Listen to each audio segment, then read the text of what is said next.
Hello friends, welcome back to the YouTube channel dictation club. आज का dictation आनंद मासिक पत्रिका अंक 32 से लिया गया है, जो कि अलग अलग स्पीड में आपको मिल जाएगा। अगर आपको इसकी पीडीएफ अलग से चाहिए तो आप नीचे डिस्क्रिप्शन बॉक्स से टेलीग्राम चैनल ज्वाइन कर सकते हैं, जहां भविष्य में आने वाले डिक्टेशंस की लिंक डाल दी जाती है। साथ ही चैनल में आपको अन्य प्लेलिस्ट मिल जाएगी, जिसकी लिंक आपको डिस्क्रिप्शन बॉक्स में मिल जाएगी, जैसे रामधारी गुप्ता खंड 1, रामधारी गुप्ता खंड 2, न्यूज़पेपर डिक्टेशन, आनंद मासिक पत्रिका के विभिन्न अंक, जो कि अभी कुछ अंक कंप्लीट हो चुके हैं। इसके अलावा आउटलाइन के शॉर्ट्स भी मिल जाएंगे। तो ज़्यादा समय ना लेते हुए डिक्टेशन स्टार्ट करते हैं 5 सेकंड के बाद।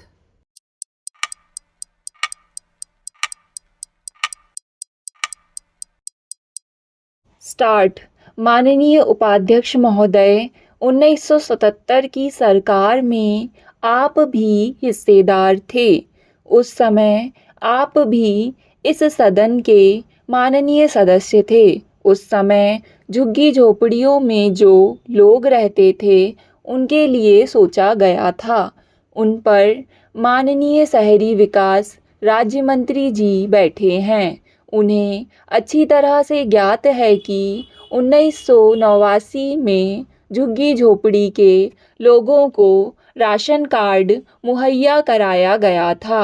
मैं यहाँ उल्लेख करना चाहता हूँ कि जिस प्रकार से अनधिकृत कॉलोनीज़ के लोगों को सरकारी सुविधा उपलब्ध नहीं है, परंतु उसके विपरीत लाखों रुपए की बिजली चोरी से इन अनधिकृत कॉलोनीज़ में चली जाती हैं। उन्हें पानी मिल रहा होता है, चाहे कुछ लोगों को मिलता है कि कुछ को नहीं मिलता है, परंतु यदि इन अनधिकृत कॉलोनीज़ को नियमित कर दिया जाए तो डेसू विभाग, जो नियमित रूप से घाटे में चल रहा है, वह घाटे में नहीं जाएगा। पानी आपूर्ति करने की स्थिति भी खराब है। यदि 1210 अनधिकृत कॉलोनीज़ को नियमित कर दिया जाएगा तो निश्चित रूप से वह सब रुक जाएगा और दिल्ली में अनधिकृत कॉलोनीज़ में जो डेंगू जैसे रोग का प्रकोप होता है, तमाम रोग फैलते हैं, पर्यावरण की स्थिति खराब हो रही है तथा इस सदन में भी बराबर इस बारे में आवाज़ उठाई जाती रही है। इस प्रकार से इन अनधिकृत कॉलोनीज़ को नियमित कर देने से समस्याएं दूर हो जाएंगी। श्री महेंद्र यादव एडवोकेट के नेतृत्व में 49 दिन तक जो धरना चला था, उस प्रतिनिधिमंडल को प्रधानमंत्री जी ने आश्वासन दिया था कि संसद सत्र की इसी अवधि में ही सरकार द्वारा इस संबंध में महत्वपूर्ण निर्णय ले लिया जाएगा।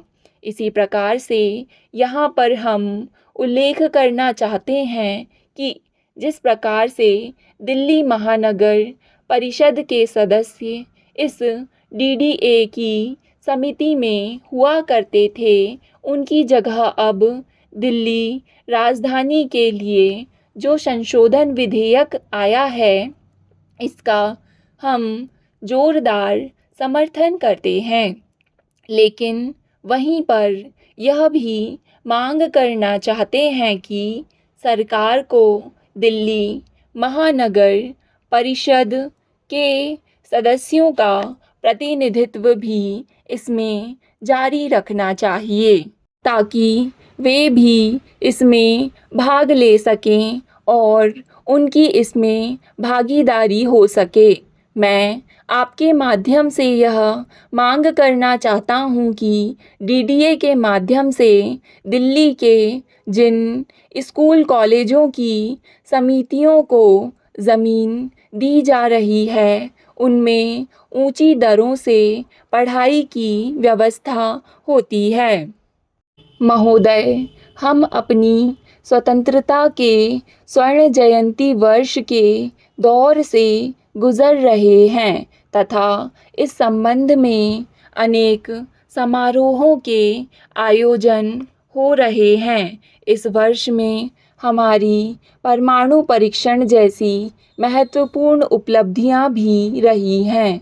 हमने स्वतंत्रता संग्राम के उन लाखों आने अनजाने शहीदों को याद किया जिनके बलिदानों से देश को स्वतंत्रता मिली।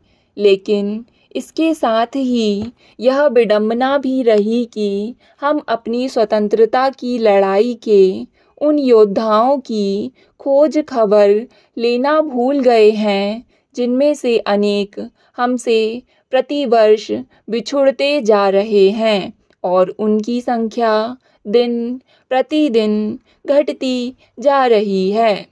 इन बुजुर्ग स्वतंत्रता सेनानियों की स्थिति इस समय क्या है, इस बारे में हमें हिमाचल स्वतंत्रता सेनानी परिषद शिमला के अध्यक्ष श्री गौरी प्रसाद का एक पत्र मिला है, जिसे हम हिमाचल के मुख्यमंत्री के ध्यानार्थ यहाँ यथावत प्रकाशित कर रहे हैं।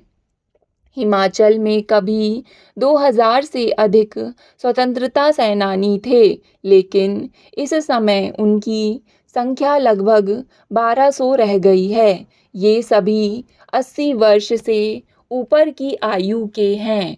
कुछ वर्षों के बाद इनमें से कोई शेष नहीं रहेगा। इन स्वतंत्रता सेनानियों का परिवार विधायकों तथा सांसदों के परिवार से बिल्कुल ही अलग है। इन्होंने स्वतंत्रता आंदोलन में जो यातनाएं सही थीं, वे किसी पद या स्वार्थ के लिए नहीं सही थीं। उनका लक्ष्य तो केवल देश को दासता से मुक्त कराना था। हमने विदेशी शासन की दासता के विरुद्ध ही नहीं, बल्कि प्रदेश की छोटी बड़ी 30-35 रियासतों के राजाओं व राणाओं के दमनकारी शासन से जनता को मुक्त कराने के लिए संघर्ष किया तथा उसके फलस्वरूप वर्तमान हिमाचल प्रदेश अस्तित्व में आया। इतिहास साक्षी है कि देश की स्वतंत्रता मिलने के उपरांत भी इन स्वाभिमानी योद्धाओं ने सरकार से अपने लिए कुछ अपेक्षा नहीं की। अपना सब कुछ स्वतंत्रता संग्राम में लगा देने वाले इन सेनानियों के जीवन यापन की नाजुक स्थितियों को देखते हुए केंद्र तथा राज्य सरकारों ने इन्हें कुछ सुविधाएं तथा सम्मान राशि देने का निर्णय किया, जो विभिन्न राज्यों में अलग अलग है।